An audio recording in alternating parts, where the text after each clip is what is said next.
On item 3, hello, my name is Simon Ortiz. And on item 3, you have the RFP to award a depository contract.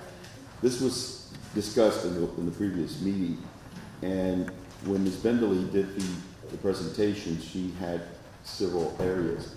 I think there was one area that is kind of hard to gauge, but that I think that needs to be considered, and that is the organization that is putting in a proposal, their community involvement, how they supported our community, and whether Texan Bank or First State Bank, how involved were they in helping out the schools, the town, that sort of thing. I think there should be some kind of points on that to show that there is support from these organizations for the community. The second item that I want to talk to is the consider and take possible action to nominate candidates to be placed on the ballot for directorships. On that one, I had asked to be placed on the nomination, and this was before I had made another decision that I had to make in my personal life, and that is I have decided to run for Precinct 2 County Commissioner.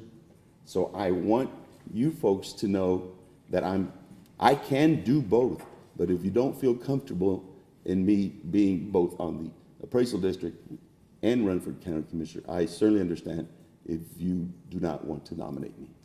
That's it. Thank you. Our next speaker, Amy Franco, item 8A.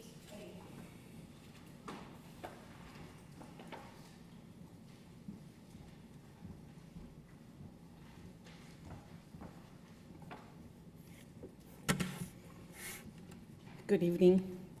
My name is Amy Franco. I'm a survivor of the Robb Elementary shooting. And we're here again tonight, and tonight is round 3 of releasing the records. Are you all not tired of this already? This is exhausting. This is like never-ending lies, betrayal, and cover-ups. I mean, why keep doing this?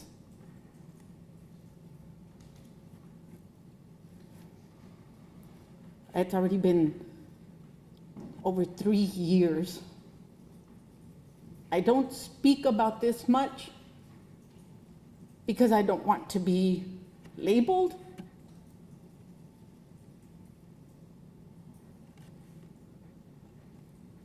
I don't want to be labeled suicidal because none of y'all in here know what it's like behind closed doors in my house. Nights that I don't sleep.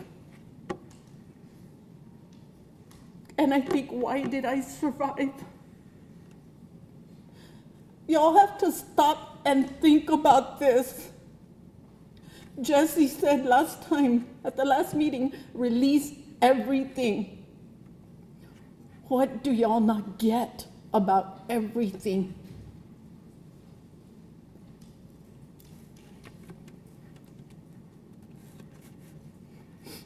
I had a correspondence with Anne-Marie Espinosa. And I'm going to read to you what she said, and I quote, "We recently received an allegation that some maintenance records are missing from maintenance. Please rest assured that we are actively addressing this matter and thoroughly investigating the claim to ensure that all necessary records are included." All means everything. You don't get to pull out what you don't want to be seen.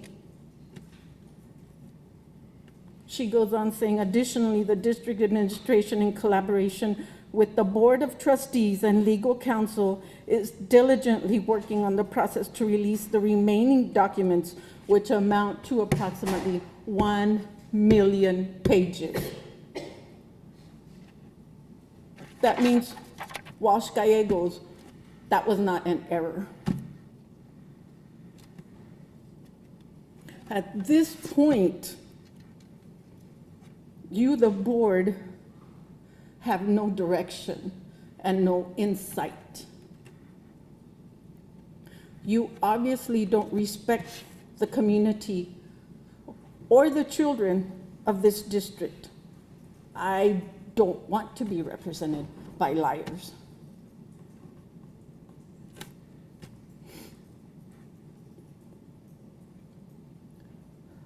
I wish I didn't have to say this, but at this point I have to say it. Not one of you deserves a seat on the board.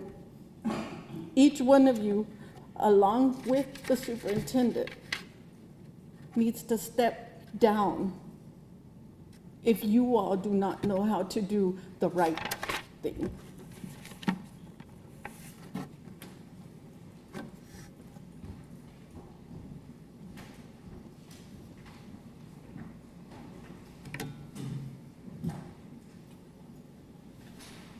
Our next speaker, Mr. Randall Harris.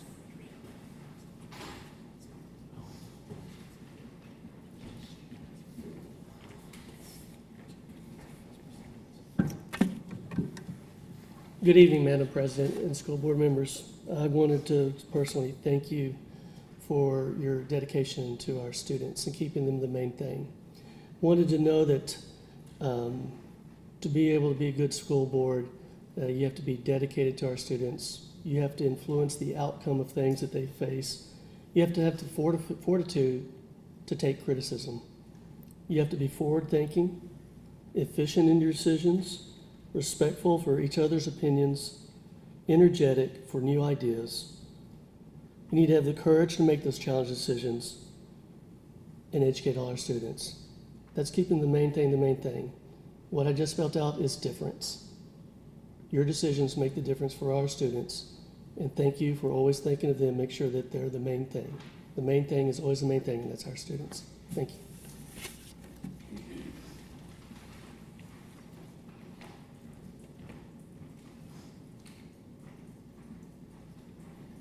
Our next speaker is Diana Oviedo Carew, items 2, 3, 5, 6, and 7. Good evening, Diana Olvedo Carew. I come before the trustees this evening to reiterate statements that have been previously made regarding who the school district will be choosing to be the depository bank for the school district. I personally, as well as a board member of the Empowerment of Community in Action Foundation, would ask the trustees that when you make your decision about who that bank will be, that you choose First State Bank. First State Bank has been longer than any of us have been around, probably. Locally established, local stakeholders, stockholders.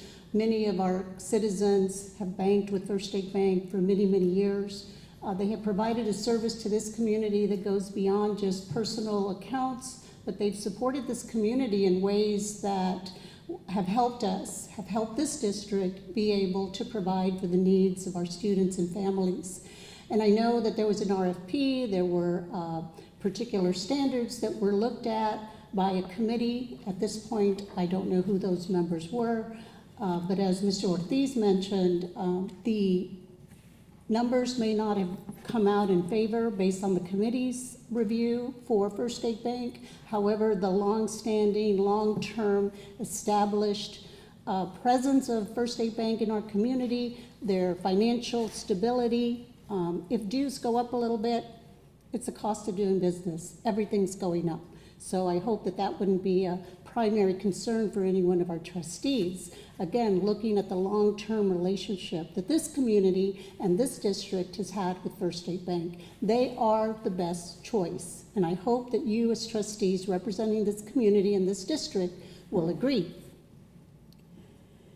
I also would like to address the appraisal district appointments. At this point, you have Mr. Carnes, who is asked not to be reappointed, Kingsbury, and Mr. Moreno.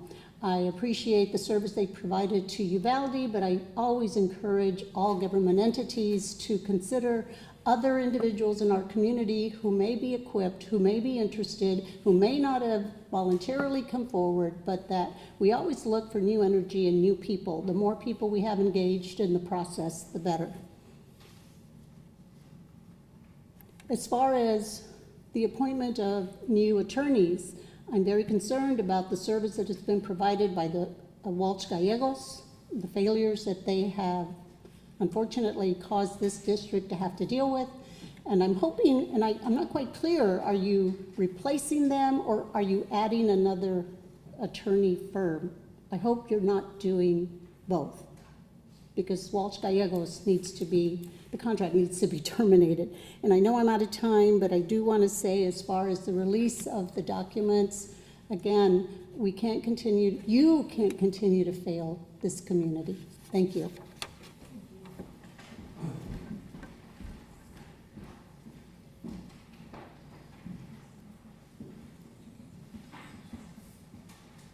Our next speaker, Mr. Salazar. Yep. On legal services. I'm sorry I can't read your first name.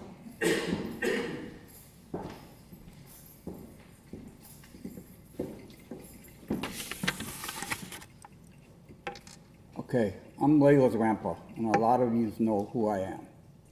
And like Amy said, I'm going to be here because I had told you that I will stand beside these children till we get the justice they deserve. Now, this bit over 3.5 years now, and they're still hiding what needs to be heard. Why is it the superintendent cannot demand to get the answers we need for our community so you can put this community at rest? Because our community is not at rest at all. They're still suffering, and every single day on the news, it's out there. Something else has been released, this and that, blaming Amy for the door, or whatever else is going on. The one that should be here is Harold. He is the one that was responsible for what happened that day, and he now retired, went with his money, moved away, nothing said. Why ain't these people back here being charged the same way those two officers are? Because they're the ones that failed to protect our children. Not the new superintendent, she wasn't here. But there are other people that were here that have already resigned. When I was there that day that it happened, I was told no children were hurt. And all they did was lie. And I asked them 3 times. So what's the number? 19 children dead and 2 teachers. Because they stood outside for 77 minutes. Nolasco was less than 3 minutes away from the shooting. He didn't show up till 20 minutes later. These are people that should be held accountable. Not all of the school board. The people that were there that should have been there to protect these children. Because these families are not going to heal. I'm sorry. It's not going to happen. The last 3 years, I lost my granddaughter, I lost my mother, and I was with my wife at the cemetery that just passed away. And all because she was heartbroken for her granddaughter, Layla. So, I don't know what you have to do to get the truth out of people, But if you want to move on in this town, we need the answers. Thank you.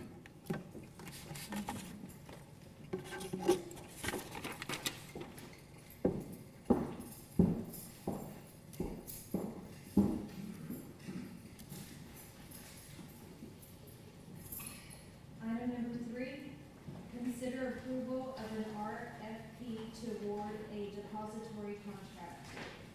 Ms. Collis? Thank you, President Bennett. Tonight, we're going to consider approval of an RFP to award a depository contract. This falls under all 4 domains of our core goals. Background: the Texas Education Code, subchapter G, School District Depositories, governs the process the district is required to follow in awarding a depository contract. The district must choose to select a depository either by bid or by request for proposals. The district selected to use a request for proposals process. The district was required to go out for a depository contract due to have extinguishing all renewals. The district delivered the complete RFP packet to all local banks and credit unions. The district received 2 responses to the RFP, one from our current bank, First State Bank Uvalde, and one from TXN Bank. A committee was gathered to evaluate the responses. The responses were scored, and the highest ranked bank was TXN Bank. We have attached the responses to the RFP and scoring sheet for your review. UCISD will earn more interest on money in deposit accounts and save on banking fees with TXN based on RFP responses. The administration is recommending awarding the depository contract to TXN Bank as the highest ranked response. I do have Ms. Benderly has a presentation for the board. Good afternoon, Board President, trustees, Ms. Collis. Kind of what Ms. Collis summarized in the background, I pretty much put in slide format. So again, we followed the the TEA's process to select a depository. They're very clear on the process. So we followed the template that is provided by TEA. We completed the district's portion as far as bank balances, number of accounts, etc., and we furnished that to 4 institutions here in town. One's a credit union, and they normally do not respond, but they are an institution in our community, so we provided the information to them. We did receive responses from 2 of the banks. The committee was formed. Committee ranked based on what we said we would rank on in the RFP, and we have made the recommendation to the board. So the valuation criteria, again, you can see there what the maximum number of points were for each of the criteria, what First State Bank, after the committee's tallies, and what TXN banks. So cost of services, additional services offered, funds availability schedule, automated services offered, the ability of the bank to provide the necessary services and perform the duties as depository, collateralization policy and type of third-party holding collateral, fraud prevention and notification policy, interest rates offered on time deposits. Those are what the committee had to evaluate the bank on. Nothing else. Those are what they had to use to score. We had 4 members score. And even if we would have been able to add something as far as past relationship, etc., it would not have been more than a 5-point item, and that still would not have gotten over the hump. So I put together a little bit of information. First State Bank, they had 2 different rates within their packet for 3-month and 6-month and 12-month. TXN Bank, their rates were very easily to obtain. And again, no matter which one of First State Banks you use, TXN's interest rates are higher. Public funds interest rate comparison. So attachment A from TXN Bank, they listed every one of their rates for those particular months. For First State Bank, I went back to our actual bank statements to get their rate. And again, every month, the amount is higher. And I just used $1 million, and that would be the increase based on, I mean, it depends on how long the money's in there, but you have to get to something that you can measure and compare. So I used $1 million, and based on the difference in the interest rate, that's how much more would have been earned each month for the district. Fee schedule, again, fee schedule. It's not a lot. I mean, I would love to have one of the remote deposit captures, then I don't have to send somebody to the bank every time we have a check to get deposited. We can do it right there at our desk. Now, cash is still a different story. You still have to go to the bank, but we very seldom have cash. Most of ours are checks. So that would be a time saver, not even on the unit, but just as in staff time. Any questions? Ms. Spindler, I see that it's BDAE legal. I don't see anywhere here that it says this information that we have to request from the education code. I don't see it here in the TEA. There's 4 items to consider. Factors to consider. It says the board shall, at a regular meeting, have a special meeting, consider each bid or proposal received. The board shall consider it, not a committee. And so the interest rate bid or proposed on time deposits, 1. 2, the charge for keeping district accounts, records, and reports, and furnishing checks. 2. 3, the ability of the bank submitting the bid or proposal to provide the necessary services and perform the duties as sole district depository. And 4, any other matters the board considers to be in the best interest of the district. Okay, I followed the RFP that was on TEA's website. Did you look there? This is our policy. Okay. This is our legal policy. So the education code that specifically says this. So, I mean, we didn't need that. I mean, we didn't. We can do this as a board. Okay. Right, so Yes, these are ma'am. the 4 items that we are to consider. And it doesn't need to be that proposed item. I went through the process that I'm aware to go through that is posted on TEA's website. So. Was it a direction from the board?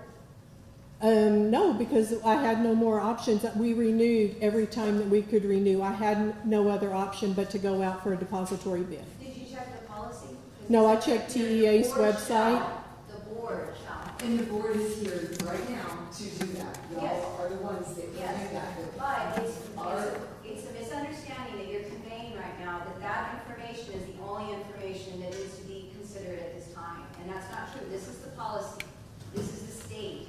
This is the state code that tells us what to do, not that what you're talking about. Okay. Maybe she's just summarizing like information on some of the packets to give us more information so it's clear. Right. Well, and I understand that, but the problem is that what we have heard from the community is the standing nature of First State Bank. And it seems like when you said that there was no way for us to consider it, and that's not true, because number 4 clearly states that. Well, in the evaluation, it was not considered in the evaluation. I listed out the criteria that the committee used to evaluate, as is in the RFP on TEA's website. So, and again, I'll go back to the code, right, to the law that says what we can consider. Okay? On an RFP, can you change can the interest rate change if you go back? Is it possible to do that? I mean, the interest rate will change moving forward. I mean, we're not locked into that, nor have we been locked in at any time, unless you actually have a CD. And we're not in a financial position to have a CD. We're a long ways from having a certificate of deposit. My other comment, I know it's a tough choice, and we obviously have to make tough decisions, and a lot of times you look at things, you look at interest rates and things like that, but there's something that's hard to put a value on, and that is the relationship that you have within the community. When you walk into a bank and you see your high school friends or your buddies that work there, these kids, probably 100 people that work for the bank, their kids go to the school, our school, their grandkids go to the school, and it's hard not to take that into consideration. The things that First State had, heard the nomination by motion the last time. It's hard to put a dollar amount on things like that. With Amaraz and everything that they go out there and they help us out. They sell the competition. And I know that it's not tied into First State Bank as a donation that the Bristol family donated. 15 million. That's the family that owns the bank that donated for the school. We can't just not count that in. That's to me a lot more important than looking at something that there's such a huge disparity in the numbers. Committee member number one, he or she was really close, 87, 86 points. The other one, it's a big disparity on that. You would think that if things were, if things were looked at black and white, the numbers would be a lot closer to that. So I don't put a lot of weight, to be honest with you, onto this formula. I respect the feeling, Ronnie's the work and the diligence and everything, I respect that, but I have to respectfully disagree with this aspect of it. Building that relationship with your bank, you know, having money in the bank where, as you know, it's not like we have a whole lot of money to go to the bank and say, let's put it out there for CDs or whatever it's gonna earn. We're broke. There's not a whole lot of money out there. And if for whatever reason things just don't pan out, who's got the money in the bank that can help us out? And that relationship means a lot. You can call and say, I need help to make my budget, make my payroll. Who's gonna help you in a situation like that? Who's been there for you? So, I know it's a tough thing that we have to look at, and it's a decision we have to make, but I hope that all of us are going to consider that, and not just strictly focus on some formula that somebody came up with. You know, I didn't actually take into account, as Ms. Gonzalez mentioned, all the different things that people have actually said. I mean, I think really you can only go by what you can measure, and you did what you could measure. You can't really measure community impact. It's going to be biased. But the numbers are numbers. You can actually rate that. And we don't know how many people would go rate that. That's even important to know. So, and at the end of the day, you can only measure numbers, and that's what we did. And that's why it's important. You know, I asked, you know, how much have you donated to 08 or 20 or whatever in the past year? Tell me that. So I can take this into consideration. How much have they donated in the past years? I mean, that's not really something considered for a bid. How much they donated. And I get that, but you have to take, to me, you have to take that into account.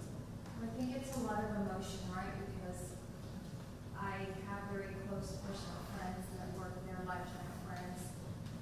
An individual who is like a daughter to me.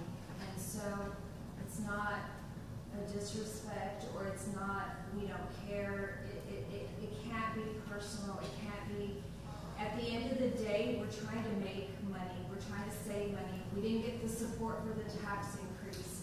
We didn't get money we needed from the state, and this is hard. But when I look at it, we have to cut somewhere. We saved our teachers, we saved their pay, that was important to us, but at the end of the day, I will not stand here and be part of a RIF. Somewhere we have to save money, we have to make money, and I don't know, people don't understand, we truly don't have money. Why are you doing this? We don't have it. And so this is something that we have to look at, and in the end, what's best for kids and students so that we can, you know, pay our teachers, pay our staff. And it's very personal for me. And I don't discredit, they have been amazing for State Bank, forever. Amazing people. People I love, people I trust. But what's best for our district? That's what it comes down to.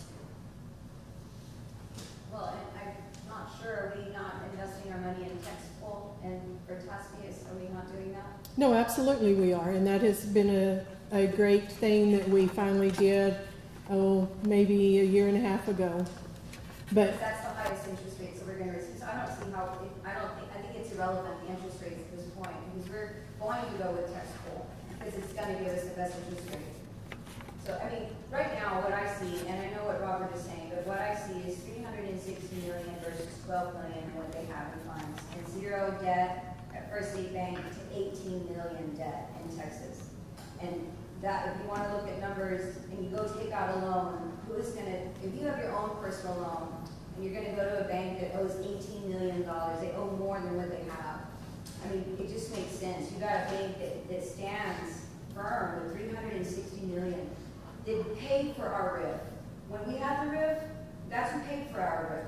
You went to First State Bank and they covered it at that time when we had that RIF. They did for one day until our CD matured, yes. They did cover it though, you know, and so, I mean, we can talk about these cost-saving things here, and there are specific information for things right here, the ability for the bank, the ability to bank for the accounts, and that's $360 million.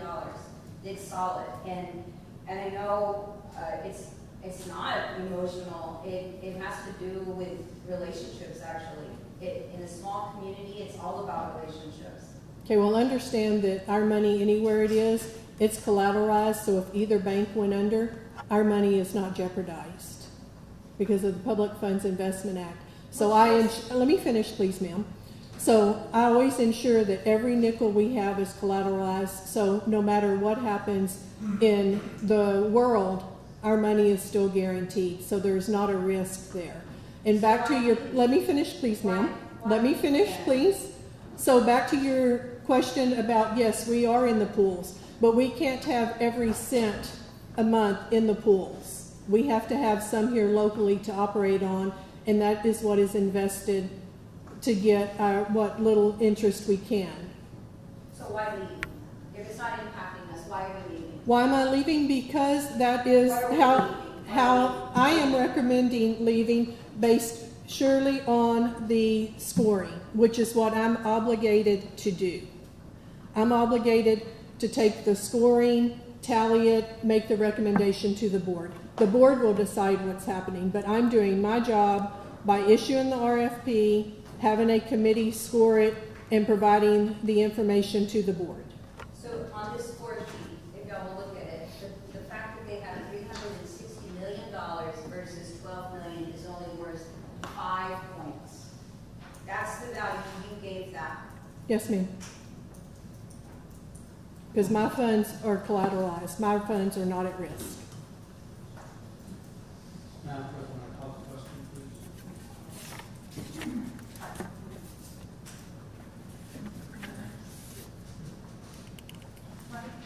Yeah, I know that a long time ago, we had I know that we know how this business is out in town, and I remember the first big decision that I questioned is fuel. And then I think the superintendent at the time, he went ahead and told me, well, it's only like a 3-cent difference. We have to make a let them kind of like bid on it, because when we spend $30,000 to $40,000 on fuel a week, it adds up. So we have to think about. We had a budget committee to help us with, I don't want to say we're broke, but we're heading to a reduction in force. And if you have now that you two were here when that happened, and it's not a good thing. So we have to, whether you're his friend or your drinking buddy or play golf, it's like we have to think about how are we going to save money, whether it's pennies or nickels, whatever, to prevent this district from going in the river. We got that committee, and then we got this committee, which I don't know who the members are, So kind of like one of if somebody, because I don't want those committee members to be just your staff, one maybe It was just our staff. No, there was a campus administrator on there as well. Well, our staff, their staff. Madam President, I call for this question. Yes, sir. At this time, I'll entertain a motion. Madam President, I make a motion that we award the RFP for the depository contract to First State Bank. Do you have a second? I second it.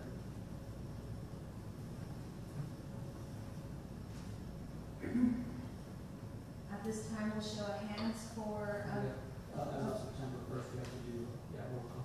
roll call. Alright. We'll do roll call starting with Barbara. It's a roll call. Yeah. Abstain. Yes. No. Yes. Abstain. Three noes. 3 noes and 2 yeses.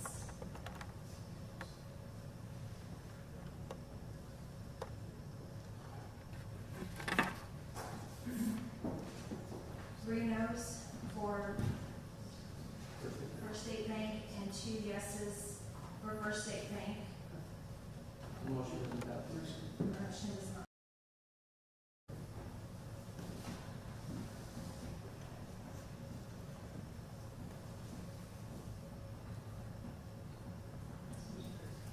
No one else, we have a motion. Anybody else is going to make a motion? Anybody else with a motion? Madam Board President, I make a motion to accept Texan Bank. That's the RFP. Have a second? Second. Motion made by Mr.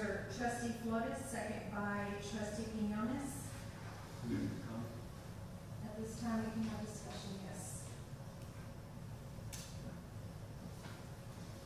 We always, shop local, support local, and the impact that this will have, the big picture, that I mentioned earlier, to be significant. The amount of employees that they have, the amount of kids that they have.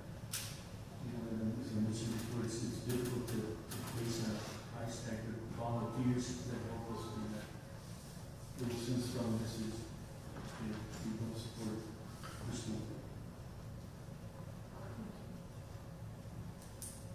Can I show of hands for, all those in favor of considering our depository contract with Texan?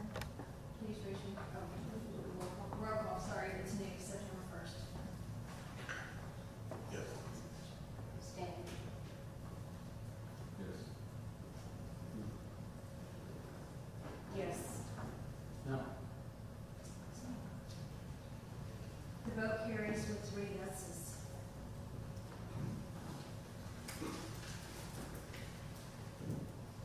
Next item 4, consider approval of the memorandum of understanding with the Uvalde Police Department. Thank you, President Geddes.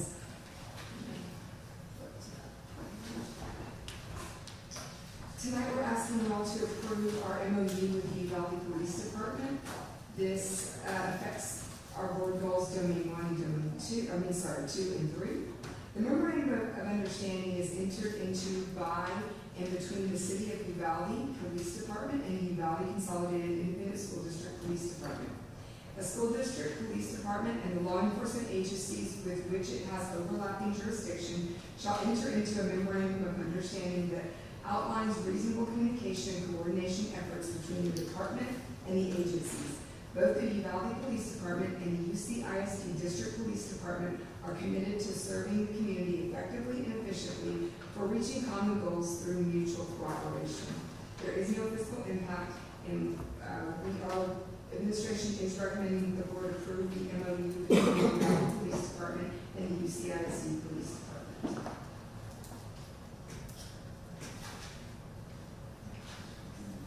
I think I mentioned before, that a while back, before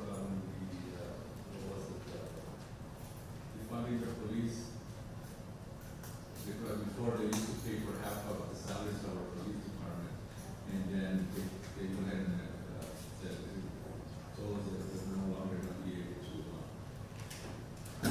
help us with that. And like I said before, is that we have about 4,200 students and 700 staff, and so it's 1/3 of the population. So, I think that maybe we need to go back and say, you need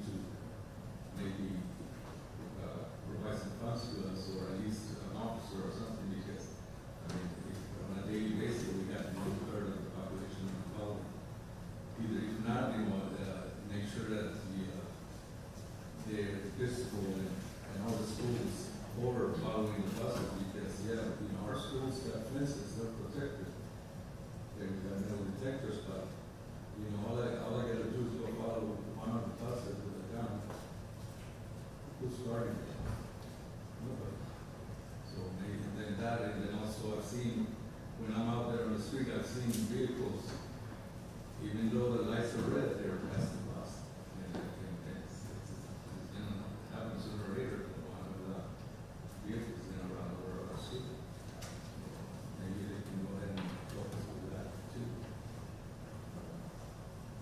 They've been really good to us. To start the school year, we've had extra presence, as have other local and state agencies. But yes, sir, absolutely. Yeah, I think we don't start out that way, so we don't no longer have to be super sort For, number 20, I don't think that's really clear on establishing things for the active shooter. We really need that ironed out, or at least put that in a different document. It is, yes, sir, in our emergency operations plan, we have an annex that is for enactment of authority. It's very vague, but if we have that different document, we have that security in the next building. And then for 23, I don't know if that other document specifies the training that we're gonna have, but we need to at least agree on the amount of trainings. And every sheriff, cop in this town, border patrol, EPS should be familiar with all the campuses they're gonna respond. They do walkthroughs annually, and then we offer up, they use, our schools for training sites. We welcome them in to do that as well. But you're right. I mean, we need to work on it. establish at least a certain amount, because if we're just like, we can do training together, the end of the year, it'd be like, yeah, we could have, but we didn't. So I'd like to see at least a number, I mean, ideally once a month, I know that's probably not feasible. But I think the good law enforcement people we have can, get your schedule to at least go through there once a month. Well, and we have those Fridays, you know, it wouldn't have kids being at school, but what I would like to see is say, I call it scavenger hunt, right? And just say, okay, we're gonna be at this campus, call them out, put a room, whatever, and see if they even go into the correct building, just to kind of test their knowledge. And we can all say, oh, we know we're the high school, we know this, but we're being called to a certain part of the campus. I think we all agree, we need to know that they know exactly where they're going, because as we know, time is everything. Exactly. I would like to see that, you know, see if they truly know. I mean, I can look at a map, but, you know, I need to see it, I need to look at it, and I need to walk through it. So that gives everyone an opportunity to know where classrooms are, where administration buildings are at, and that way they get there in a timely manner. What's I mean, we can have 100 people show up and not know where to go. the status on, because I know they were working on actually labeling, designing, where we are with that, I mean, We are probably about 30% finished with labeling these buildings. I mean, they've done Dalton, they've done Benson, I have it in the report for y'all next week, but they're diligently working on labeling buildings, so that will happen. it's already sketched out. Oh, yes. That's already done. It's being worked on right now. It'll be done by, I gave them deadline to October 31st to be finished with that.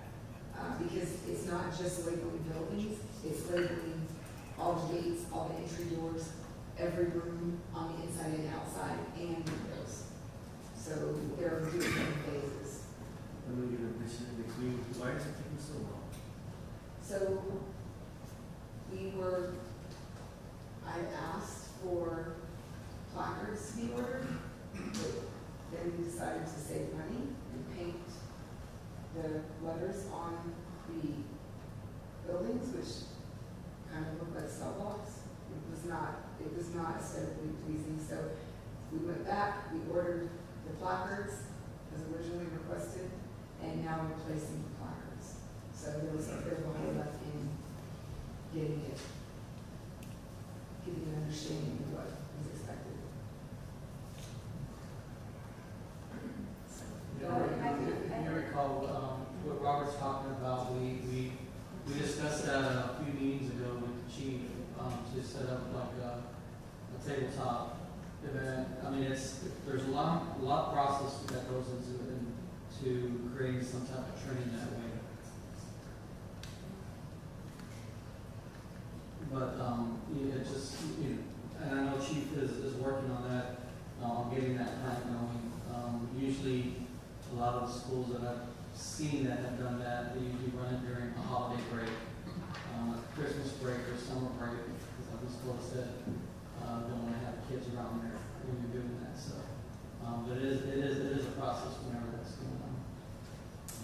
I was just gonna piggyback on what Robert said on that number 20. I think it does need to be included in there, not specifics, but for them, especially this is the memorandum of understanding, and so it would give them direction to what to look for, and it holds everyone accountable. That's what these understandings do. So it'll hold us accountable and the police department accountable when we state where that information is housed. And I'm guessing this is for active shooter. What is the protocol? And if it's an annex, is that what you said? So if you can put that on there, that way that it's our agreement, and we cover ourselves, and they cover themselves, and we'll say, where's that agreement? Let's look at it. If we can't share it, then it should be. Yes, we can state that based on our emergency operations plan, active assailant annex, we can add that to 20. Have you already started to the Uvalde County Sheriff Office for Pittsburgh? Yes, we do. We have a MOU. That's one thing that Chief has been tasked with, is to start getting MOUs with all of the agencies. Many of our agencies don't have them, so we're working to write them and get them procured over the next couple of months. We're working on it. At this time, I'll entertain a motion.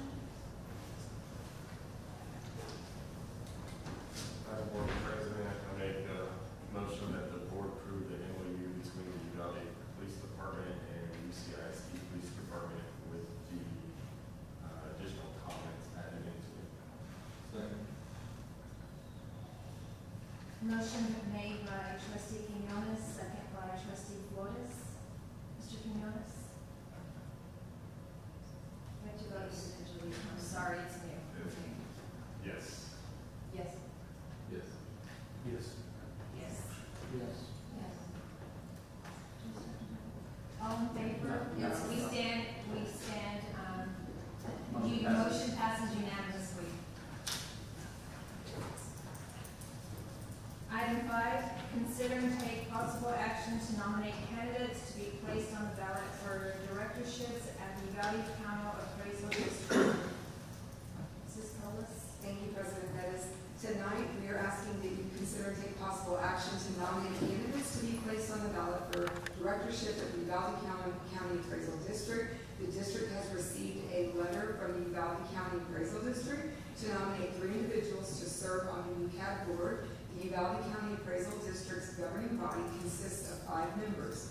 The 2-year terms of J. Allen Carnes, Tony Moreno, and Howard B. Kingsbury will expire on December 31st, 2025. Mr. Carnes has indicated that he will be stepping down at the end of his current term. At this time, the Uvalde CISD board will need to nominate and submit 3 names to be placed on the UCAD ballot prior to October 15, 2025. UCAD will deliver an official ballot listing of all candidates for election by October 30th, 2025. UCISD will be entitled to cast a total of 684 votes for the election of the available directorship seats. These seats will serve a 2-year term.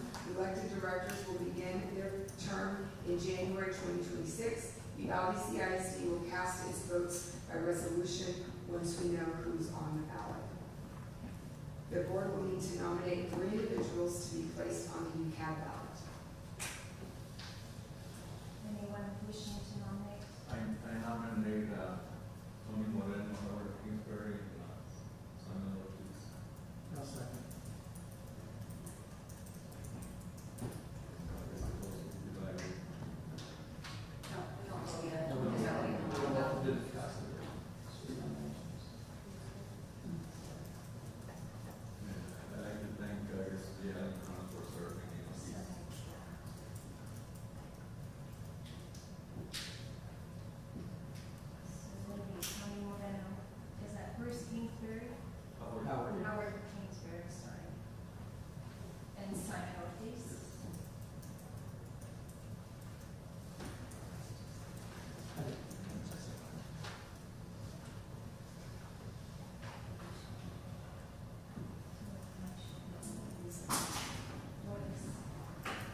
Services with Thompson Horton. Superintendent Coles?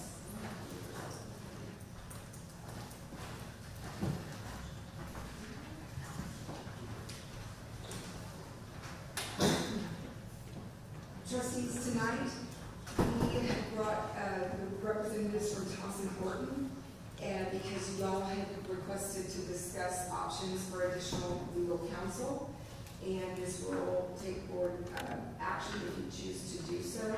I have signed a preliminary agreement with a small amount attached to it in order to start to work with them this week and brief them on some of our needs, and for them to be here tonight to meet with y'all. So at this time, I'd like to welcome Mr. Philip Frosman, the managing partner of Thompson Horton, to address the board. Good evening, President Perez, members of the board, superintendent. My name is Philip Frosman. I'm the managing partner of Thompson Horton Law Firm. I have two of my partners here tonight, Ms. Amber King and Dave Campbell, both from our Austin office. They're partners of mine in our law firm, and I'll talk a little bit about our firm and then open it up for any questions you might have. But before I do that, I would, if I could, acknowledge one thing. Recognizing the way you started your meeting tonight struck me to remember the 21 precious lives that you lost in this community is a reminder to me, and I think to my partners, of the importance of the issues that you continue to deal with, and that if you choose to have us as your attorneys, that we would help you try to deal with. And always keeping in mind, these aren't just legal games or legal issues, but there are lives and families in that community affected by all of this. So my one commitment to you, above all, will be that if you choose to use us, we will be committed to help you with all your issues with the seriousness with which they deserve. So with that said, I'd like to tell you a little bit about our law firm. Our firm started in 2009. A group of 12 of us were at a prior law firm in Houston, representing primarily school districts and community colleges. The firm at the time was called Bracewell, now known as the Bracewell Law Firm. The group of us that represented schools and colleges decided we would start our own law firm, and rather than be part of a large national, international law firm that did all sorts of things, we wanted to have a law firm that focused really on representing school districts, colleges, and other educational entities, some other government entities, but really probably 90% of the work we do is for school districts and colleges. Since that time, we've grown to, we have 41 lawyers right now in Houston, Austin, and Dallas. Again, focused on representing school districts in really all areas of law that affect a school district. The only things we really don't do, we do not do tax collection work, and we are not bond lawyers. We don't do the bond issuances per se. But everything else from employment, special ed, elections, Public Information Act, you name it, we do it. And we have lots of very fine lawyers that represent schools every day. We do a lot of board work representing the Board of Trustees of school districts and the administration.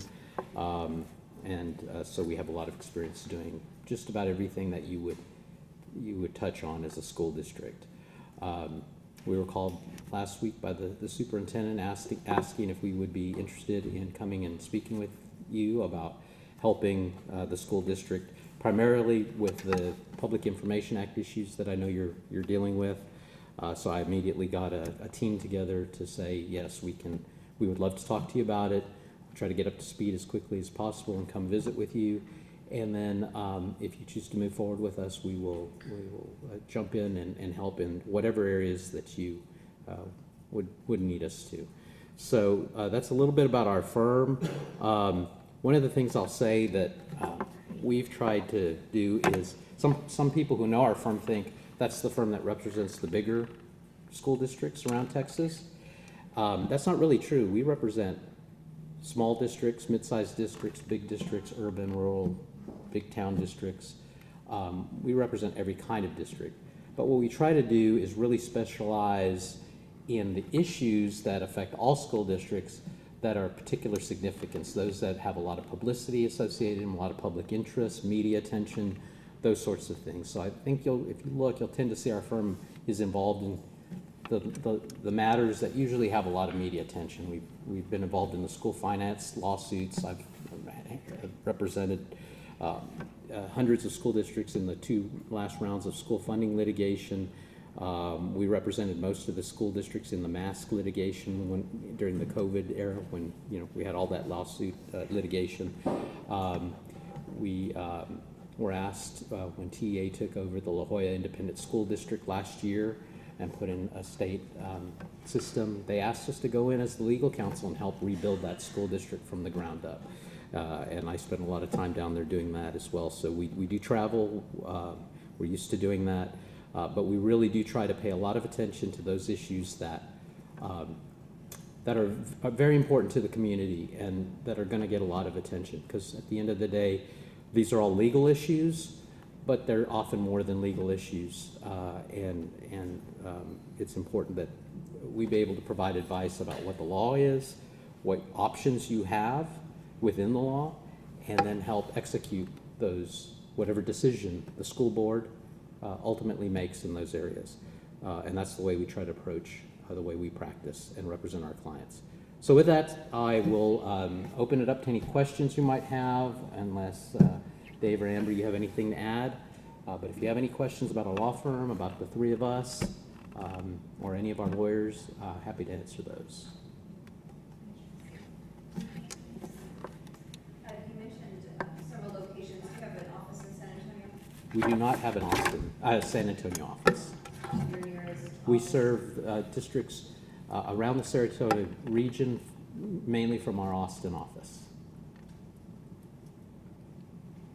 How's your fee structure for your law firm? So we have provided that in the engagement letter. We generally have fees that range based on experience level. We have associates who are our younger attorneys. I think it's being handed out. And for our associates range from $245 an hour to $325 an hour. We have counsel who are more senior level experienced attorneys. They charge $345 an hour, I believe, and our partner ranges is from $350 to $370 an hour. And those are our standard rates for school district clients. So we've had a lot of issues, I'm sure you've seen us, a lot of issues with transparency. Obviously, we had a massacre here, and we've had, for 3 years, been waiting on release of information. There's a lot of questions. I'm a new board member. I've been here about a year. There's a lot of questions that I have. There's several actually new board members. The question I have is, would y'all be able to conduct an audit of the institution? Is that something that y'all do to verify where we are as an institution as far as being up to date on release of information, that we have released everything that we have? And the other thing is we don't have the video footage. And so it was released in the DPS. And so is that something that you're familiar with? And what kind of advice would you give us on something like that? So as to your first question, can we audit? We certainly can, and this is without, you understand, not knowing all of the, what exactly we're talking about, but we have a general idea. But yes, we could certainly look at what has transpired, what has been provided, what has not been provided, and advise you on where you are. Are you in compliance with the law? Are you in compliance with, and let me just say, it's not just compliance with the law, but in compliance with what you want to accomplish as a board in terms of transparency with your community, because there are things that you must release under the Public Information Act. There are things you cannot release, regardless of how transparent you want to be. There are laws that are in effect to protect the interests of school children under federal law. You can't choose to disclose that information. But there is an area in between where you do have discretion whether to release it or not. And I sense, my understanding is the board has said we want to be as transparent as we can be within the bounds of the law without violating the privacy of a school child or something like that. So we certainly could approach it from that standpoint and say, here's what's been requested, here's what's been produced, here's what's not been, and what can be done with that information. So certainly we could do that. The other question I have is, as far as communication with the board, will you be communicating with all of us? Especially on issues like this, it seems like we get a trickle-down effect that we get it last, and we hear it from media first, and so do you communicate with the board? So it really depends on the board and what the board would like. There are different ways of doing that. Personally, I've got different clients that we handle it differently, and sometimes it's primarily through the board president, but sometimes the board wants, information from the lawyers directly, so that everybody gets the same information at the same time. So you just have to talk through what the board would like. We got to make sure we don't violate the Open Meetings Act in the way we provide the information, but there are ways that we can keep the board up to date. But it is important, I will say this, regardless of how you set it up, it's important that all board members have the same information. Whether they all get it at the same time or there's a different process for doing it, you don't want a situation where some board members feel like they're not getting information and others are. So that's very important. I think that's real important too, that you would be able to speak to all of us, and I know there are rules and guidelines to follow, but that we would all get it at pretty much the same time. And I say that because I've been on the board, I'm starting my 8th year, and I was here during the tragedy, and I was driving home yesterday, and I saw a video. And what was being played from that day is not what I have been told really happened. And so I was bothered by that. And so I don't expect you to come to my job, to their job, and be able to walk in and know what to do. I don't know the law, I don't understand it, it needs to be broken down. But what we're asking for is honesty, transparency, guide us, this is the law, this is what you can do, what you cannot do. But when I'm being told one thing and then I see it out on TikTok, I'm like, that is not what was told to me. And I remember that. And so that's where we're at. We want our community to trust us, but we say no here and then, whoop, the media has it, it's out, and now it's on us. It's always going to be on us.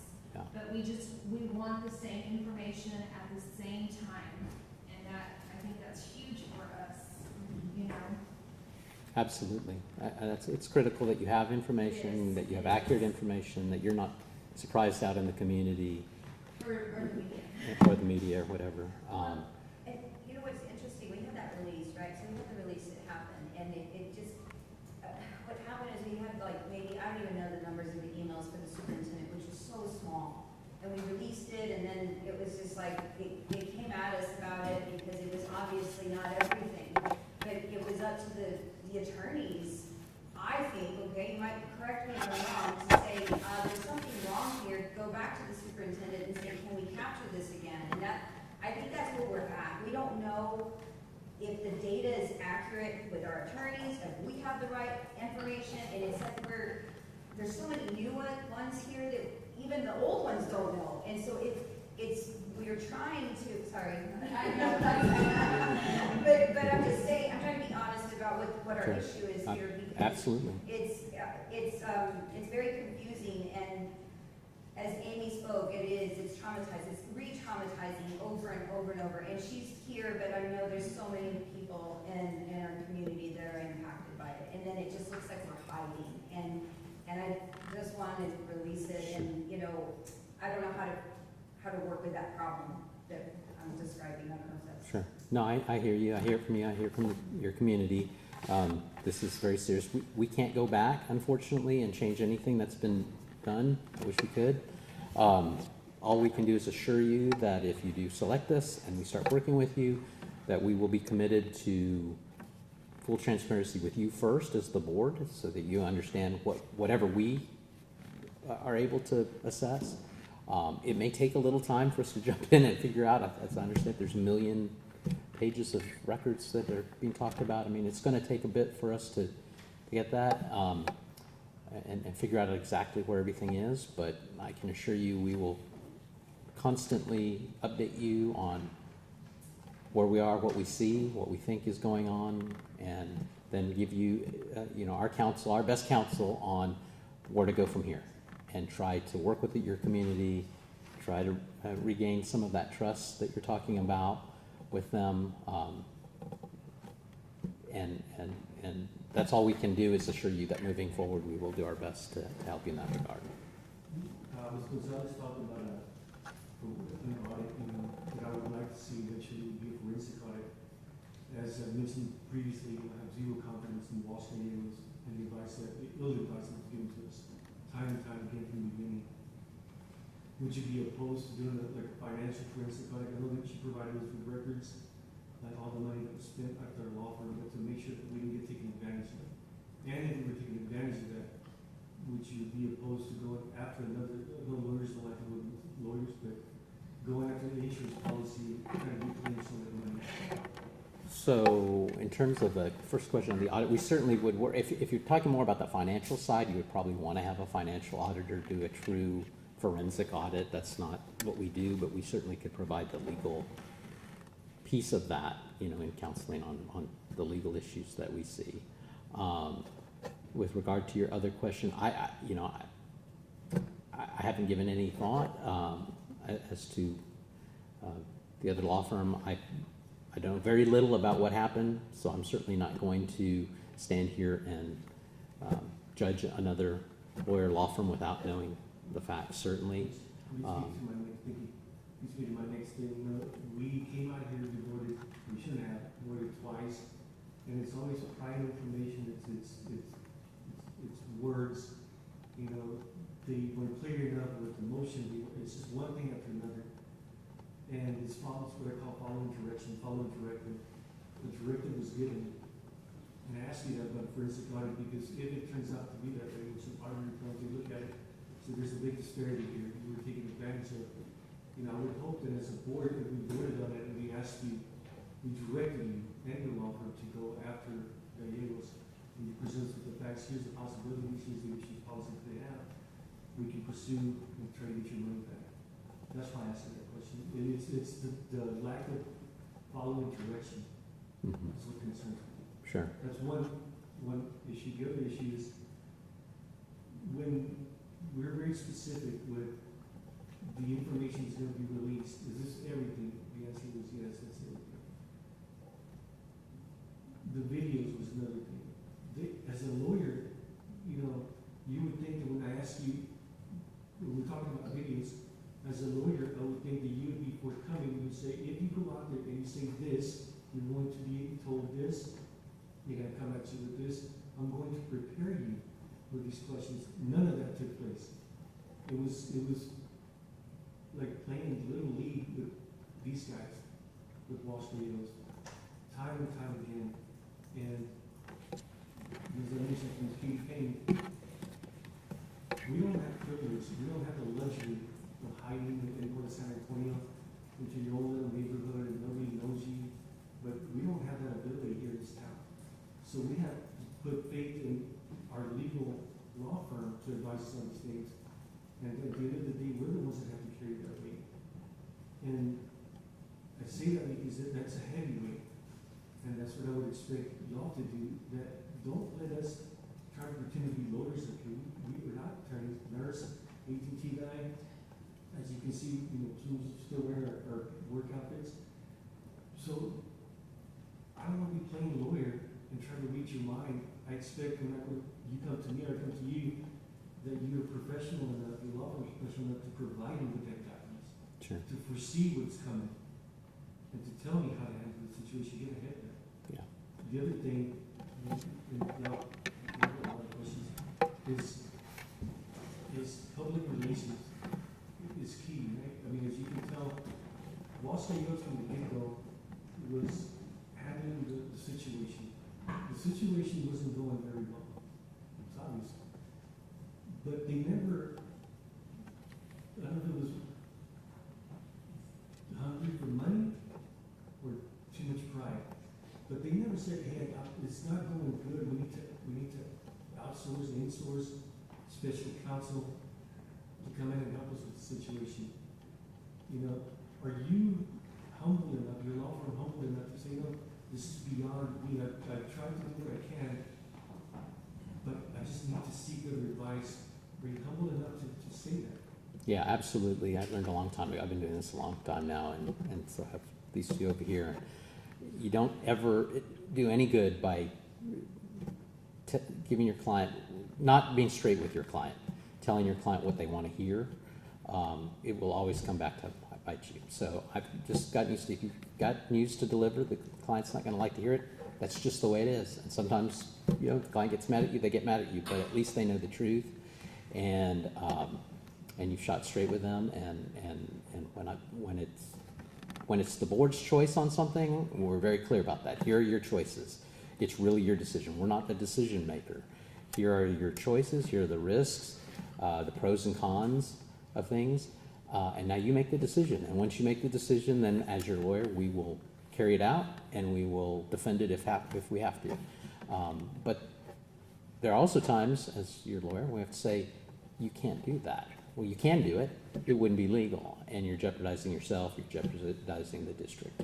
And so both are equally important to identify when you don't have a legal choice, but also when you do, and help you make the best decision you can, and then carry it out. But absolutely about always being straight. Don't sugarcoat things. Don't tell you things just because think that's what you want to hear. It's important to be completely honest and transparent with you, so that then you can be transparent with your community. When for us, the big thing is, the court says you can release this stuff, all this information, if the board approves it. So, came back to us, we talked about it, no doubt that that's what we wanted to do, right? I mean, you can't hurt this community any more than we've already been through, right? Families, survivors, the whole community. But when we voted unanimously to release all that, less than 24 hours later, we had emails, people calling us, well, what about this and what about that? So what do we do? And we trusted that this information was going to be given. That's what we want. That's what we voted for. It doesn't belong to us. It needs to come out. And so that's the thing. Every time we come here and we say, vote yes, then guess what? This is missing. So I can't speak to what happened. I wasn't I'm there. saying that's how it happened. Yeah. That's exactly how it has happened. And so, as you can see, I mean, we want to be able to trust our legal team to give us the best advice and tell us this is why and this is how and this is what we're going to do. But don't let us vote for something and then it doesn't happen. And then here we are again trying to explain why we didn't do it. Right. We didn't do what we said we were going to do. Sure. Well, what's come back, I'm sorry to interrupt, and Jesse mentioned this, what's come back that's difficult is it's because of our data. It's our sweep of information. If you don't have the information, how are you going to release it, And so this is important. If you're not getting information from our district, it's important to let us know that. Because if you're going to release whatever you have, but you're only as good as what you have, right? So if we as a district are not, and we don't have that information, we haven't been transparent with it, which there's some things that are questionable in what I have seen.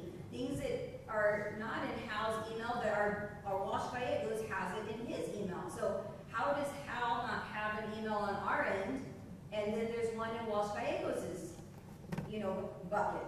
And so it makes me think, are we missing information? Are we not being transparent as a district? And so that's important as our attorneys, if that's happening, because I understand, it's the administration also. The administration has to be able to give you that information. So if it's missing, we as a board need to know that. Because if we need to take action on our end over here, then we need to do it. Because it needs to happen. Enough of the go around. At this time, what's going on is we just throw whatever it takes, stick it to the wall, and if it lands, okay, good. Yeah, that's it. We didn't do redactions.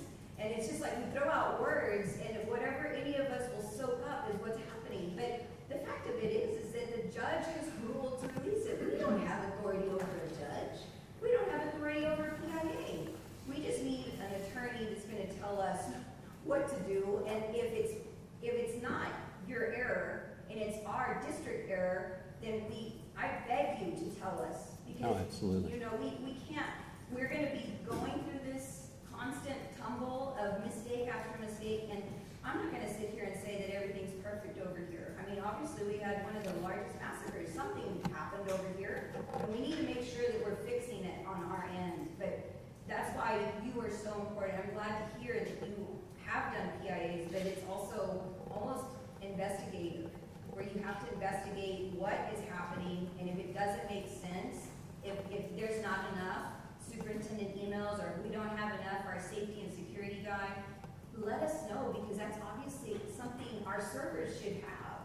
And I'm hoping that whatever we give you is gonna encompass everything on our end, but Yeah. I am concerned about us still having records, unfortunately. So just, that's a good, Amber was, she started with us years ago when she was a newer lawyer, I'm in trouble now. And then she actually then went to serve as the general counsel at like Travis ISD for a number of years. So she has very practical experience being within a school district for 7 years. And she knows the PIA, and that's why I asked her if she would be part of the team, because she knows the inner workings of a school district. She knows who you call. She knows who knows what information. And you're right. You can't just, when you get a Public Information Act request, you can't just sort of send it to somebody and say, send me what you got. And then, I mean, you have to probe sometimes. As the lawyer, if you know this doesn't seem right, and I'm not, again, I don't know what happened, so this is not, I'm not making a statement about the other law firm, but the way we would approach it, as I would expect any of our lawyers working on something, if it doesn't seem right to you that there should be more than this, or there should be different documents, you've got to keep pushing as the lawyer for the district. You can't just kind of take what, because sometimes the people, they just don't, they may not know, they may not understand the request, or documents are not all in one place. There's some are over here, some over there. You may have to ask a dozen people where things are and make sure they all understand what's been requested. So it's not just an easy thing to check the box, and especially obviously in this situation, which is unimaginable. This isn't just kind of a routine request for somebody's personnel file. This is, I'm sure there's all kinds of things requested in all kinds of departments, and so you have to keep pushing and pushing and pushing and make sure you've got everything, and that you disclose what you have to disclose. You have direction from the client. Ultimately, hey, you have a choice here. What do you want to do? And then you also tell your client, you can't release this certain category of information. And you just have to explain that to your community and to the media and help them understand why certain areas are, it's not because you don't want to, it's because it's the privacy of, probably a student is the biggest area where you don't want student names out there and student records out there for their protection. So, where are some of the, if any, like high-profile cases in Canada? These questions obviously are centered around May 24th. What we have right now, we have perhaps done questions for you regarding the school business. But have you dealt with anything remotely close to this? Fortunately, thank God, no. Nothing on this level. And fortunately, it's not something that's still, it happens way too much nowadays, but we haven't had to deal with, I haven't had to deal with that. I don't know about two of you. But we have dealt with high-profile things involving, criminal investigations of people within colleges or school districts, where we've been the investigators, and sometimes of your own client and people you've worked with, and you have to do a thorough investigation. And so I've had some of those where I've had to testify in criminal cases over things that we found. I mentioned the school funding cases. Those were literally, in the two cases, represented probably 2 million plus kids in each of those cases over school funding. We made some improvements. Unfortunately, it hasn't necessarily carried through in recent years, but those were some significant cases. The mass cases out of COVID, we represented dozens of districts around the state that were getting sued over their rules on masks and that sort of thing. So we've handled a lot of cases that have been in the media, profile. Either sometimes we work with the client and their communications team to make sure that they're providing information to the community. Sometimes we serve as the spokesperson on some of these matters. Again, a lot of that is working with the client about the best way to do that, what you prefer. But the specific issue of what happened here, no, thankfully we've not had to deal with anything like that. So like in this situation, you decide when you senior partners, or you yourself, or who would be helping us? Well, I think you're going to need a team just based on even this public information. If you're talking 1 million records and we got to audit that and we got to figure out what's going on and we have to do it quickly, we need several people. Amber would probably take the lead on the Public Information Act issues, working with Dave. Dave is a litigation attorney and a good appellate lawyer, so he's very, very good at that. At this point in my career, I mostly work with school boards or governing boards, advising them on their issues. So I think it would be a team approach. We have some very good paralegals that would help us with just the amount of paper it's going to be necessary to review, organize, make sure we understand everything that's going on. So we take a team approach to these sorts of things. Our firm, we don't say this is your client, that's your client. You know, some lawyers and law firms have that, and they get very siloed because they get very protective of their clients. We don't approach it like that. Whoever's the best person to handle a particular matter, that's who we're going to bring in. And so you may see the group that's here more unless something comes up that's sort of different, and we bring somebody else in to handle that. How do you feel about the Open Records Act? I feel it exists and we have to comply with it, and its purpose is for the community to have. My dad was a school superintendent, and so you know, I grew up in an area where you had to relate to the community. You had to have a good relation with the community, and the community, you had to have trust with your community and with your attorneys and with your staff and the board, and that's what you want. And so in general, I think it's a very important thing that not just school districts but all our government entities are open to the public. There are some exceptions, and there are some areas where the law says you got to have some confidentiality. Security issues right now, for example, you don't want, obviously you don't want your security systems and all of that compromised by just disclosing all of that. Student information is very sensitive. You don't want to be putting out there the school children's names, where they live, personal information about their families that could end up resulting in their harm. So there is a reason why there are exceptions in the Public Information Act. But generally speaking, 90+% of the information that you have as a school district in records and that sort of thing is public information. And I would think you would want your community to be able to see that. And from what I've seen, that's what the board has wanted in this situation, is we want to be transparent with our community. And that didn't happen for whatever reason, but based on what I've seen, it wasn't because you as a school board were giving any kind of direction to be less than transparent. So we somehow got to get what you want as a board aligned with what your community is perceiving about what's being provided. I have a question about the PIAs. So the attorneys spoke to us last week. They said that all the PIAs had to go to the Attorney General's office to let us know what we could release. Is that accurate, or don't y'all interpret the law and just determine based on previous exceptions? So I don't know exactly what they said, but the way you described it, you do not have to go to the Attorney General on every Public Information Act request. If you get the Public Information Act, and Amber, if you want to come up and add to this, but if you get a Public Information Act request and it's asking for public information, you disclose the information. You don't go to the Attorney General just when there isn't confidential information requested. And if it requests information that you have a choice whether to disclose it or not. You can make that decision whether to go to the Attorney General. The only time you have to go to the Attorney General is when there's information requested that is protected, that is confidential, and you have to get the Attorney General's really confirmation. Hey, this has been requested. Here's a sample of the records that have been requested. Here's the statute as to why it's confidential. Do you agree? And the Attorney General tells you yes or no.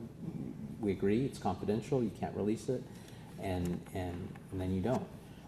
And even that is qualified by, there's some categories you don't have to go to the Attorney General because you know it's confidential.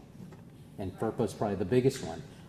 If somebody asks for student records, you don't have to go to the Attorney General and say, is this protected? You just say, it's FERPA protected, we don't have to disclose it, or we redact the FERPA information. Probably more likely the case. Okay. Anything, you get that right? Yeah, that's- So, again, I don't.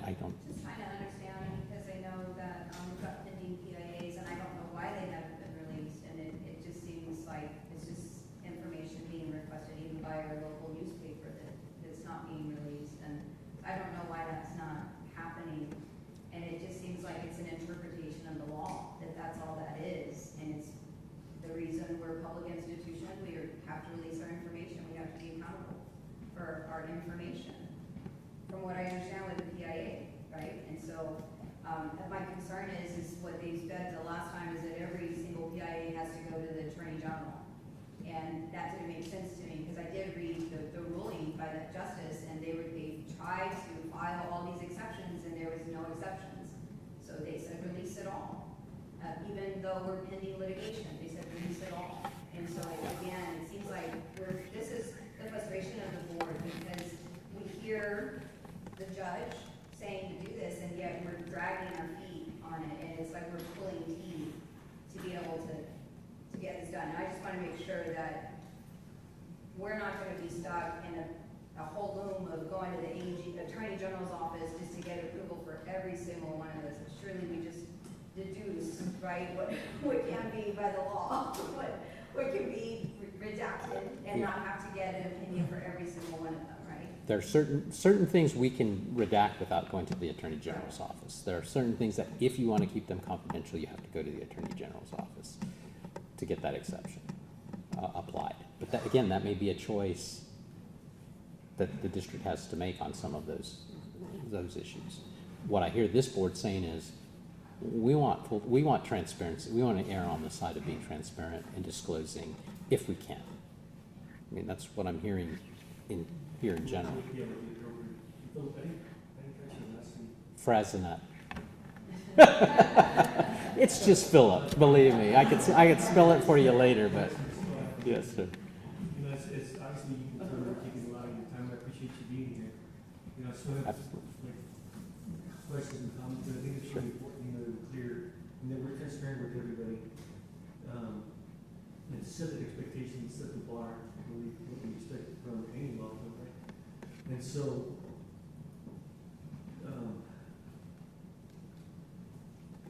the commissioner, you know, TEA, what kind of relationship do you have with them? And I ask you this because we can't just. Oh, now you're going to get me in trouble. So, and I don't know where that question is coming from, so I'm not going to give you an answer again that you want to hear, because I have no idea where you're going with the question, but I'll give you an honest answer. We have sued the commissioner. We've been opposite the commissioner. The commissioner's not only happy about that sometimes, but as I said earlier, last year when the commissioner took over La Jolla ISD, his office called us to ask us to do that, because they know we know what we're doing. And so I think we have a good relationship with the commissioner. We've been able to work things through that office in the years in the past. Our named partner, David Thompson, some of you may know David, is sort of retired, sort of not these days, but he has had a long standing relationship with the commissioner, and I think the commissioner values specifically his opinion on things. And so I think we have a good relationship in the sense that when we have an issue for one of our clients, we can go to the commissioner and get that heard. And sometimes we can get relief or whatever. Sometimes we can't, and we have to end up on opposite sides of a legal matter. But it's very respectful, but we're gonna represent our clients. Commissioner and the Commissioner's office knows that, and I think knows we know what we're doing. You answered the next question, because what I'm looking for is someone that's not afraid or timid enough to challenge the system and challenge something that the board or the school wants to challenge. Yeah. And it's really important. Yeah. Any contributions to the governor's office or? Anyway, Financial contributions to the governor's office, are you tied in anyhow to? like personally or as a firm, no. We generally don't do those. As a firm, no. I certainly have not. I don't know whether every attorney in our firm, I don't know all of their political contributions or not individually. But as a firm, certainly, we have not. I have a question. So I know this is a big thing, is the assurance that all these documents will be released and making sure that we're not, and I don't think we're deliberately missing them, but what is your procedure going into a school district? Do you have like IT that comes in, that goes through servers to reassure all of us that, what is there is coming out for the public to know? So that's, kind of where. So again, coming at this with not knowing much about your IT department, what, level of, Send people in to come into the district? we can, if that's necessary, where we have to sort of start at ground zero and say, do you need searching for records? That might be necessary, but again, I don't know enough right now to know whether I would say that's necessary. I'm still trying to get, in a few days, we've got a big picture of what's going on, but we haven't seen, here are all the requests that have been made. Here's what's been provided in response to those requests. Here's what's not been provided in response to those requests, and what's left to produce. And what's the best way to make that all available to your public if it has been produced or needs to be produced? We've been talking about some ideas of how to do that without making people go through the public. You don't have to wait for the public to make a Public Information Act request to make information available. And so one idea would be that you just establish a way to, we're going to put it here, and anybody who wants to see it, it'll be there. I had some of the things with Mr. Salazar, but he's just a bird. I'm sorry? I was going to ask him to say, I don't know.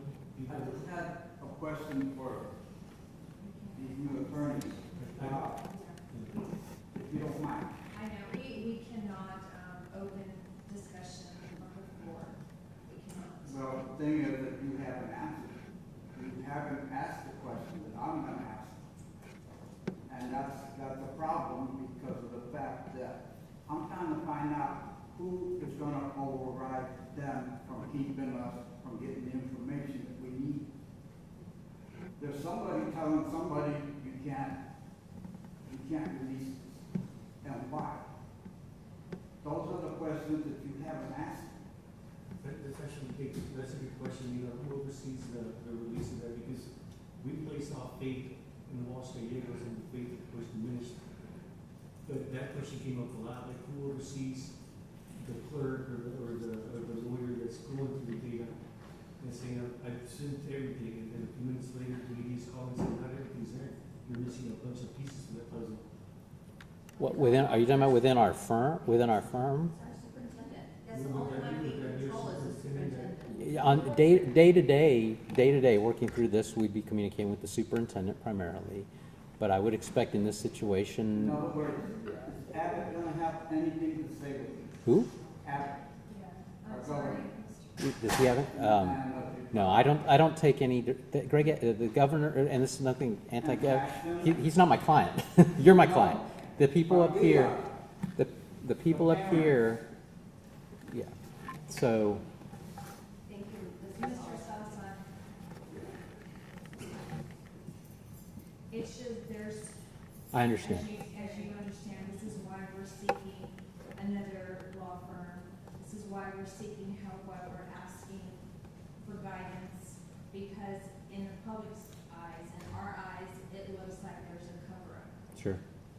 And I sense so that, yeah. We need to get past that. Yep, Absolutely. Well, and what I do is I email the superintendent like nonstop, because that's who we're responsible for as a superintendent. That's our only direction as a superintendent. And Jesse's motion was that to put superintendent and Walsh was in charge. And so it's no longer a board action, it's an administration action, right? And so it has to happen at this level to you, and we're out of it. A PIA shouldn't be coming to us. We shouldn't even be wasting our time with a PIA. This should happen between the public information person to you, and then release it. That's it. That, so- I do generally agree with that. The day-to-day, when you're doing this, that's the working thing. There are some areas where only the board can make a decision. Like, for example, attorney-client privilege information. If I've written a legal memo for you, for the district, that has legal advice, I don't have the choice to hand that to the public. The superintendent doesn't have the choice to hand that to the public. That privilege belongs to the district as represented by the board. So if we, I'm not disagreeing. I'm saying, but that giving an example of, that's an example where the board would have to vote to release public attorney-client information. Other things could just be handled day to day with the superintendent. Here's some information. This appears to be, the board is given direction to be transparent and disclose if we can, and so this should be disclosed. Yes? Yes. So if we voted, all unanimous voted, and we're emailing the superintendent, she's not doing it. She's not getting Walsh Gallegos to do it. How do we, is that insubordination, or what is it? I mean, what happens when it doesn't come through? Because that's what we're at. We're voting and voting and voting, and we're gonna vote again. But the problem is that we get all this kickback on how we're not gonna release it, and how we weren't specific. We were specific, even about the attorney-client privilege. Rob Decker helped us write it, and we all voted here for it. And so the question is how do we hold this institution accountable as a board? I think that we were just not advised very well, and so, back there in the session, they were helping us draft it, didn't mention redactions, and I don't agree with that. I will never agree with giving out the child's information. I mean, that's personal, private, and again, it's against federal law. So, we were ill-advised, we came out here like clowns, said this and that, voted, and here we are again. And so I guess what she's trying to say is that, we just want to be well-informed, and I feel that just your representation here, that you're fully transparent, that you're like, these are your, options. And so I don't think we were given that. Yeah. And we were obviously very emotional. And so we just want to make sure that that's being done. Absolutely. And I think relaying the information to the board equally. However, legal way you have to do that without causing a walking forum. I think we all understand what a walking forum is, so we know not to put ourselves in that situation. But I feel like if we're all communicated at the same time with the same information, then we can all process it our own way versus, going to one person and the next person, and then there's questions, and then we're back and forth. We all get it at the same time, and then we proceed from there. That way, we all know, hey, we all receive the same information, and it's not that, Why don't we say that anything? right, We were getting it from the media. That's how I. right, and that's what we're exactly, that is exactly where we're at, is we hear it from the media before anywhere else, and we just, that's not fair.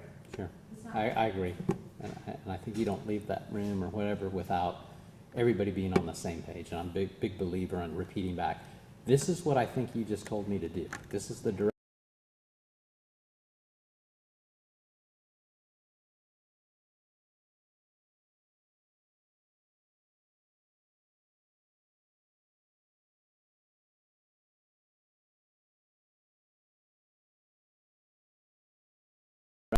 Well, I just want to make sure that when we vote, that you're going to listen to our vote. I mean, like, when we vote, are you going to follow through on it? And if it doesn't get followed through? I'm gonna make sure first to understand what the direction is you gave, and then yes, you're gonna follow through with it unless I have to tell you I can't for whatever reason, legally or ethically or whatever. Because But What Ms. Polis told me was that we were confused as a board. We weren't confused. We voted unanimously.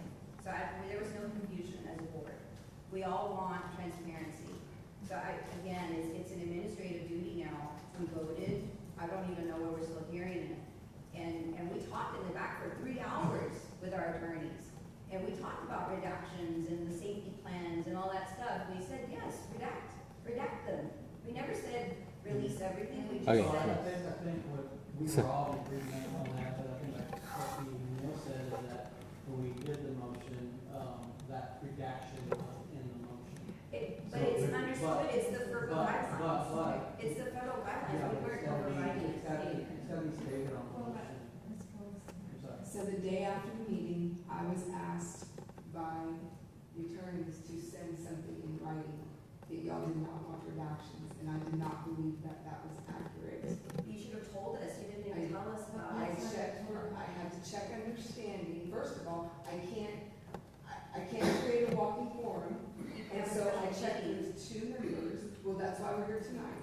I checked with 2 members. That's a walking forum already. No, I asked them what their understanding was. Is that a walking forum for me to ask 2 members? you have to have a what their you have to have a Well, quorum of the okay, board. this is what happened. It was illegal. Was that she took 2 people's votes that overrode our vote. I did not take a vote. I'm going to recommend that Yeah. if you have more questions for us, I think we're able to go into closed session and give you legal advice tonight about where this is.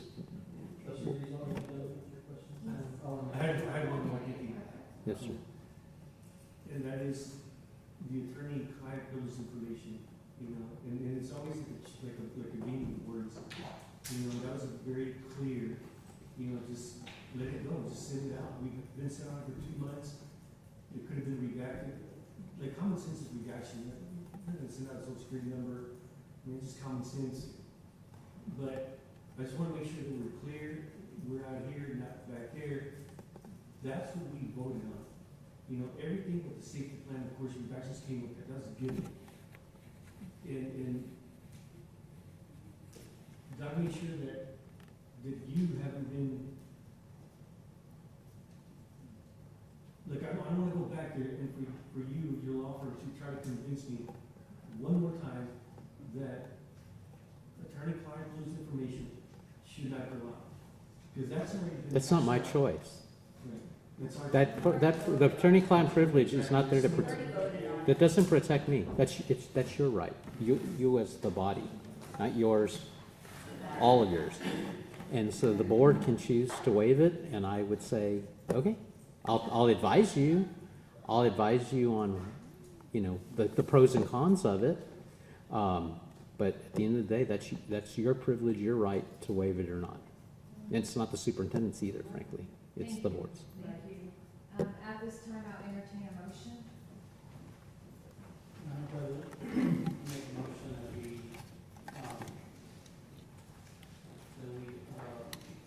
enter into agreement with Thompson Horton, the legal counsel. Second. Motion made by trustee Suarez, second by trustee Flores.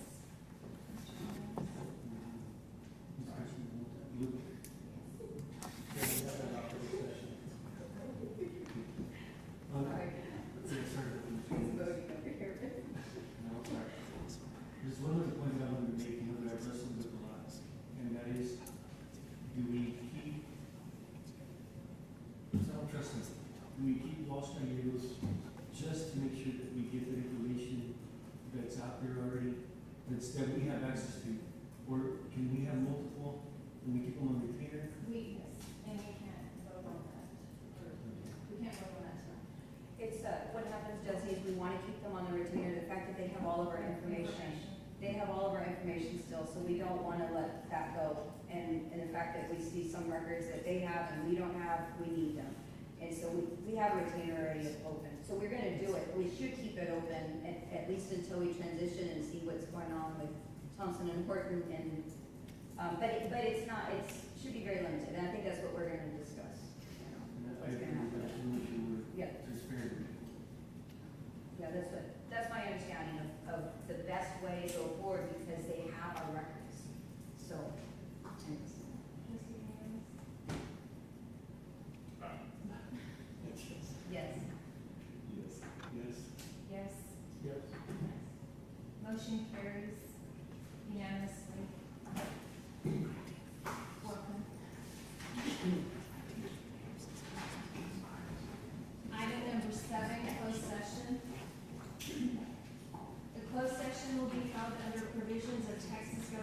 Code, Chapter 551, Section 551.071, 551.074, and 551.076.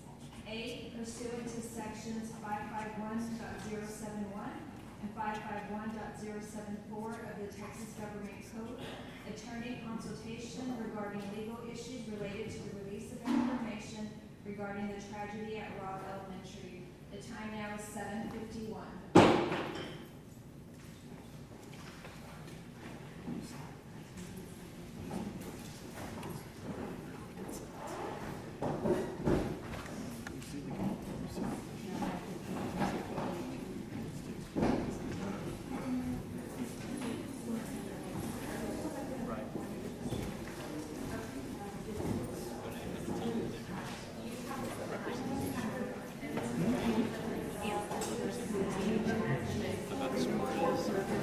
Yeah, they need to know that.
want to scare you.